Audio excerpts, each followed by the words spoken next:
Specifications కూడా exactly చెప్పగలుగుతాను. బండి మీద ఎక్కి కూర్చొని దాన్ని మాన్యువల్ చేసినప్పుడు, దాని యొక్క సస్పెన్షన్‌ని ఫీల్ అయినప్పుడు, దాని వెయిట్‌ని ఫీల్ అయినప్పుడు, Bajaj Pulsar 150 new generation vehicle ఎలా ఉందంటే, నాకు తెలిసి మీకు చాలా బాగా నచ్చుతుంది. క్లియర్‌గా మాట్లాడుకుందాం ఈ వీడియోలో దాని యొక్క స్పెసిఫికేషన్స్, ఫీచర్స్ ఎలా ఉన్నాయని దాని గురించి, ఎప్పుడు మనకి అవైలబిలిటీలో ఉండబోతున్నాయని దాని గురించి ఈరోజు వీడియోలో మనం డిస్కస్ చేద్దాం. వీడియో ఎక్కడ స్కిప్ చేయకుండా లాస్ట్ వరకు చూడండి. మీరు సపోర్ట్ చేసినట్లుగా అయితే, మీరు లైక్ చేసినట్లుగా అయితే నేను చాలా తొందరగా మీ ముందుకు ఆ వీడియో తీసుకొచ్చేస్తాను. సో అలాగే కొంచెం షేర్ చేయండి. మనకి 1,30,000 కంటే ఎక్కువ మంది ఆటోమొబైల్ ఫ్యామిలీ ఉండి కూడా వాక్ అరౌండ్ రివ్యూస్ కోసం కంపెనీ ఇన్విటేషన్ రాకుండా, సో మీడియా ఇన్వైట్ రాకుండా ఇంట్లోనే చేసిన పరిస్థితి అయితే వస్తుందన్నమాట. ముందుగా పల్సర్ 150 ఇంజన్ గురించి మాట్లాడుకుంటే, ఈసారి వీళ్ళు ఆయిల్ కూలింగ్ సిస్టమ్ తీసుకొచ్చేసారు. ఇదివరకు మనం ఎయిర్ కూలింగ్ సిస్టమ్ చూసాం కదా, ఓన్లీ ఎయిర్ కూలింగ్ సిస్టమ్. ఇప్పుడు ఎయిర్ అండ్ ఆయిల్ కూలింగ్ సిస్టమ్తో వర్క్ అవుతుంది కాబట్టి లాంగ్ రైడ్స్ చేసే వాళ్ళకి ఇంజన్ హీటింగ్ ఇష్యూస్ అయితే అసలు ఉండవన్నమాట. అలాగే సిటీలో ఎక్కువ నడుపుకునే వాళ్ళు గేర్స్ అప్ అండ్ డౌన్ చేస్తూ ఇంజన్ కాస్త స్ట్రెస్ అయ్యేలాగా నడుపుతుంటారు. వాళ్ళకు కూడా ఈసారి ఎలాంటి ఇంజన్ హీట్ ఇష్యూస్ అయితే ఉండవు. ఎందుకంటే ఆయిల్ కూలింగ్ సిస్టమ్ అంటే కొంచెం త్వరగా ఇంజన్ కూల్ అయిపోతుంది. సో ఇది ఒక హైలైట్ పాయింట్ అన్నమాట. ఇది గుర్తుపెట్టుకోండి, మీకు ఖచ్చితంగా నచ్చుతుంది. ఇంకా ఈ ఇంజన్ని రివైవ్ చేశారన్నమాట. పాత ఇంజిన్ అయితే కాదు, కంప్లీట్గా న్యూ ఇంజన్ ఇది. సో దీంట్లో మనం ఆల్మోస్ట్ 13.7 Nm టార్క్ని 15 PS వరకు పవర్ని చూడొచ్చు. అంటే పవర్ కూడా పెరిగింది. సో ఇంజన్ పర్ఫార్మెన్స్ అయితే మాత్రం ఈసారి మీకు లాంగ్ రైడ్స్ చేసేటప్పుడైనా, హైవే మీద నడుపుకునేటప్పుడైనా, లేదనుకున్నట్లయితే సిటీలో నడుపుకునే వాళ్ళకైనా సరే, ఎలా చూస్తున్నా సరే మీకు ఖచ్చితంగా బెటర్ పర్ఫార్మెన్స్ అయితే ఇవ్వబోతుంది అనమాట ఆయిల్ కూలింగ్ సిస్టమ్ తోటి. అలాగే మన కిక్ రాడ్ మిస్ కాకుండా తీసుకొస్తున్నారు. ఇది ఒక గుడ్ న్యూస్ అనమాట. నెక్స్ట్ ఇంకా దీంట్లో అతిపెద్ద అప్గ్రేడ్ 2026 న్యూ జనరేషన్ పల్సర్లో మోనోషాక్ సస్పెన్షన్ తీసుకొస్తున్నారు. డ్యూయల్ షాక్ అబ్జార్బర్స్ని పూర్తిగా ఎత్తేసి దాని ప్లేస్లో మోనోషాక్ తీసుకురావడం నిజంగా హైలైట్ అనమాట. ఎందుకంటే ఇప్పుడు ప్రజెంట్ యూనికార్న్లో మోనోషాక్ సస్పెన్షన్ ఆ స్మూత్నెస్ లెవెల్స్ బాగుంటాయి. బట్ ఏదైనా మోనోషాక్ వాడటం వల్ల ఏమవుతుందంటే కార్నరింగ్ స్టెబిలిటీ పెరుగుతుంది. సో సింగిల్గా మనం లాంగ్ రైడ్స్ చేసేటప్పుడు, కార్నరింగ్ కొట్టేటప్పుడు స్టెబిలిటీ బాగుంటుందన్నమాట. డ్యూయల్ షాక్ అబ్జార్బర్స్తో పోల్చుకున్నట్లయితే. అలాగే సస్పెన్షన్ స్మూత్నెస్ కూడా బాగుంటుంది. సో నేనైతే ఈ వెహికల్ మీదకి కూర్చొని పుష్ డౌన్ చేసినప్పుడు నాకైతే సస్పెన్షన్ నిజంగా చాలా స్మూత్ అనిపించింది. నేను సింగిల్గా నేను 75 km వరకు ఉంటాను. నాకే జస్ట్ పుష్ డౌన్ చేసినప్పుడు ఇలా ఉంటే, రైడ్ చేసేటప్పుడు ఆ పాత్ హోల్స్లో పడ్డప్పుడు ఆ కంబ్యాక్, ఆ సస్పెన్షన్ అబ్జర్ప్షన్ ఏదైతే ఉందో అది నిజంగా నెక్స్ట్ లెవెల్ ఉంటుందని నాకు అనిపిస్తుంది. రైడ్ చేస్తూ మాట్లాడుకుందాం మనకు తొందరలోనే వెహికల్ అవైలబిలిటీలోకి వచ్చినప్పుడు. ఇంకా బజాజ్ పల్సర్ 150లో చెప్పుకోదగ్గ మరొక పెద్ద అప్గ్రేడ్. దీన్ని ఆల్మోస్ట్ ఇది 5 inches TFT కలర్ క్లస్టర్ అనుకుంటే, ఎగ్జాక్ట్గా నాకు ఎంత ఇంచెస్తో తెలియదు కానీ కలర్ క్లస్టర్ ఆఫర్ చేస్తున్నారు.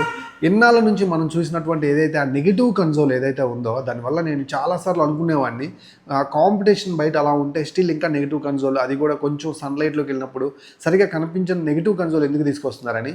అలాంటిది బజాజ్ పల్సర్ 150 న్యూ జనరేషన్ వెహికల్లో మనకి TFT కలర్ క్లస్టర్ ఆఫర్ చేస్తున్నారు. దీంట్లో gear positioning indicator, tachometer, speedometer, real time mileage, distance to empty లాంటి ఫీచర్స్ని అందిస్తూనే మనకి వెహికల్లో బ్లూటూత్ కనెక్టివిటీ ఫీచర్స్ కూడా ఉన్నాయి. కాబట్టి ఈ కన్సోల్ మీకు ఎంతగానో ఉపయోగపడుతుంది. అని చూడటానికి వెహికల్ ఇంకా ప్రీమియం లెవెల్కి అయితే తీసుకెళ్ళిపోయింది. ఇంకా పల్సర్ 150లో హెడ్ ల్యాంప్ని పూర్తిగా చేంజ్ చేసేసారు. మనకు తెలిసిందే, ఇదివరకు చేంజ్ చేశారు కదా, దాన్ని ఇంకొంచెం ఇంప్రూవ్ చేశారనమాట. ముందుగా LED హెడ్ ల్యాంప్ అప్డేట్ మాత్రమే ఇచ్చి ఆ తర్వాత దీన్ని ఇంకొంచెం షార్ప్ చేసినట్టు అనిపించింది నాకైతే. ఎవరైతే పాత పల్సర్ 150కి అలవాటు పడిపోయిన వాళ్ళు ఒక్కసారిగా మార్చేసి తీసుకొస్తే ఎక్కదని అనుకున్నారేమో. చిన్న అప్డేట్ మనం ఇదివరకు చూసాం కదా పల్సర్ 150లో LED అప్డేట్. దీంట్లో దాన్ని ఇంకొంచెం ఇంప్రూవైజ్ చేసి ఏదైతే కొంచెం వైడర్గా ఆ గ్లాసీ పార్ట్ ఆఫర్ చేస్తున్నారు, బ్రైట్నెస్ లెవెల్స్ ఇంకా బయటకు ఎక్కువ రావడం కోసం. సో ఇది చూడటానికి అయితే మాత్రం నాకు మిక్స్డ్ ఒపీనియన్ అయితే కలిగింది. ఇంకా టెయిల్ ల్యాంప్ కూడా పల్సర్ 150లో చాలా మంచి ఫ్యాన్ బేసే ఉంది. అది ఒక యూనిక్ టెయిల్ ల్యాంప్ అన్నమాట. దాన్ని కూడా వీళ్ళు ఈసారి మార్చేశారు. చూడటానికి పైనుంచి సీట్ వైపు మనం చూస్తుంటే గ్రాబ్ రైల్ పైన కూడా మనకి ఎక్కువ టెయిల్ ల్యాంప్ పోర్షన్ అయితే కనిపిస్తుంది. అండ్ అలాగే మనకి చూడటానికి కూడా మార్చేశారు. మీరు స్క్రీన్లో కనిపిస్తుంది, ఒకసారి ఆ ఇమేజ్ ఎలా ఉందో కామెంట్ సెక్షన్లో కామెంట్ చేయండి. హెడ్ ల్యాంప్, టెయిల్ ల్యాంప్ అనేవి. ఇంకా స్టాండర్డ్ వేరియంట్లో చూసుకున్నట్లయితే ఫ్రంట్లో మనకి 260 mm disc brake, single channel ABS వస్తుంది. Back side 130 mm drum brake తోటే వస్తుంది. సో మీరు చూసుకోవచ్చు, మ్యాక్సిమం కూడా స్టాండర్డ్ వేరియంట్కి సరిపోతుంది. బ్యాక్ సైడ్ వచ్చేసరికి స్టాండర్డ్ వేరియంట్లో 100/90 సెక్షన్ టైరే ఉంటుంది. ఫ్రంట్లో 80/100 సెక్షన్ టైరే ఉంటుంది. అలాగే 31 mm టెలిస్కోపిక్ ఫోర్క్లు అయితే ఆఫర్ చేస్తూ ఉన్నారు. ఇంకా గ్రాఫిక్స్ కూడా చాలా వరకు చేంజ్ అయిపోయింది. గ్రాఫిక్స్ని కూడా ఇదివరకు మనం చూసాం కదా, LED అప్డేట్ వచ్చినప్పుడు గ్రాఫిక్స్ మనకి కర్వ్ షేప్లో ఇచ్చారు కదా, ఇప్పుడు అలా లేదు, స్ట్రైకింగ్గా ఉంది, స్ట్రైట్ ఉంది. సో కొంచెం ఎలక్ట్రిఫైయింగ్గా ఉంది. గ్రాఫిక్స్ కూడా మీరు చూడొచ్చు, రెడ్ కలర్ వేరియంట్ ఉంది. ఇంకా దీంట్లో రకరకాల కలర్స్ తీసుకొచ్చే అవకాశం కూడా ఉందన్నమాట. గ్రాఫిక్స్ కొంచెం షార్పెన్ చేశారు. ఇంకా పల్సర్ 150లో నాకు బాగా నచ్చిన విషయం ఏదైనా ఉంది అంటే దీని వెయిట్ బ్యాలెన్స్. వెహికల్ మీదకి ఎక్కి కూర్చొని సస్పెన్షన్ చూసిన తర్వాత జస్ట్ మాన్యూర్ చేసుకుంటే అసలు ఆ వెహికల్ ఎంత లైట్ వెయిట్ ఉందంటే, సో దీంట్లో మనకి ట్యూబ్లర్ ఫ్రేమ్ యూస్ చేసినట్టున్నారు ఛాసెస్ని. ఇదివరకు ఛాసెస్ కాకుండా ఇప్పుడు కొత్త ఛాసెస్ వల్ల, ఇదివరకు పాత పల్సర్ 150 148 కేజీల వరకు ఉండేది. ఇప్పుడు నాకు తెలిసి 10 కేజీలు ఈజీగా తగ్గిపోయి ఉంటుంది. 138 కేజీల దగ్గరలో అయితే ఉండొచ్చు. చాలా లైట్ వెయిట్ అనిపించింది. ఈ లైట్ వెయిట్ వల్ల ఏమవుతుందంటే పికప్ సిటీలో ఇంప్రూవ్ అవుతుంది, అలాగే ఈజీగా హ్యాండిల్ చేసుకోవచ్చు, సిటీలో బండిని ఈజీగా మాన్యూర్ చేసుకోవచ్చు.